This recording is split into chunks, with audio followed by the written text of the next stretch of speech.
Et yo yo yo, salut les turfeuses, salut les turfeurs, bienvenue pour un nouveau pronostic de Benoît Requin. Ok, place au pronostic du quintet du jeudi, 1er mai direction Saint-Cloud pour le prix Sagaro. Plat 3100 mètres, 16 partants, réunion 1, course 3, indice de confiance 1 sur 5.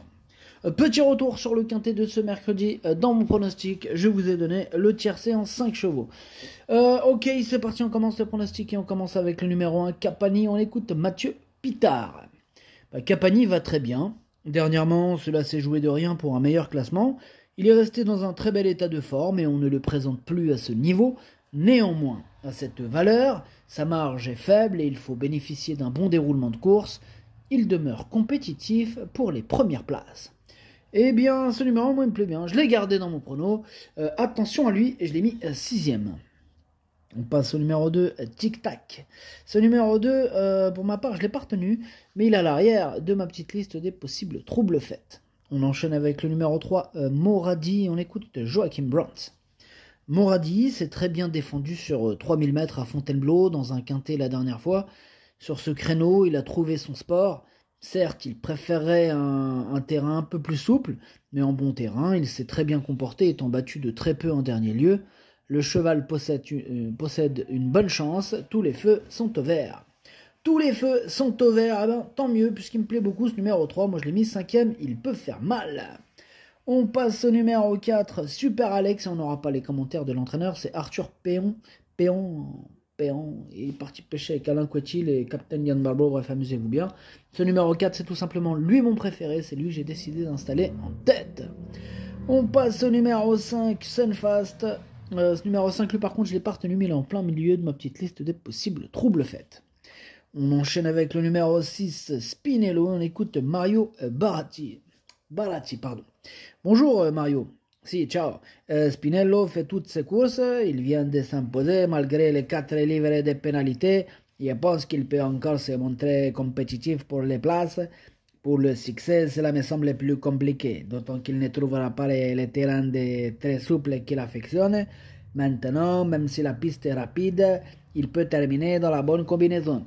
Ok, merci Mario Baratti. Il peut terminer dans la bonne combinaison, nous dit Mario. En tout cas, moi, ce numéro 6, je pense même qu'il peut batailler pour les toutes premières places, puisque je l'ai mis 2ème.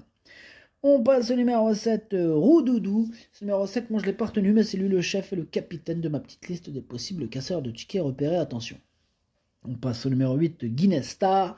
Alors, ce numéro 8, on n'aura pas les commentaires de l'entraîneur. On l'a dit tout à l'heure, c'est Alain Couetil qui est parti pêcher avec ses amis, amuse-toi bien. Bref, ce numéro 8, moi je pense qu'il peut faire très très mal. Je l'ai mis 4ème. Faites très attention à ce numéro 8. On passe au numéro 9, Ortena, et on écoute Cédric Boutin. Ortena a bien couru dans un quintet mi-mars à Saint-Cloud sur une piste bien plus souple que celle de jeudi. Mais les 3100 mètres vont l'aider dans sa tâche. Elle était, je pense, émoussée le 25 mars et a ensuite plutôt bien couru dans un réclamé. Elle est courageuse, je la vois lutter pour une place. Ok, ça marche. Cédric, en tout cas ce numéro 9, moi je le vois lutter pour les toutes premières places. Je l'ai mis 3ème. On passe au numéro 10, la Templière. Alors, la Templière, moi, il m'embête beaucoup ce numéro 10. C'est d'ailleurs ce numéro qui m'embête le plus. C'est lui mon gros regret. C'est lui mon cheval de complément au cas de non partant. Attention, possible cassage en vue. On passe au numéro 11, Black Saxon.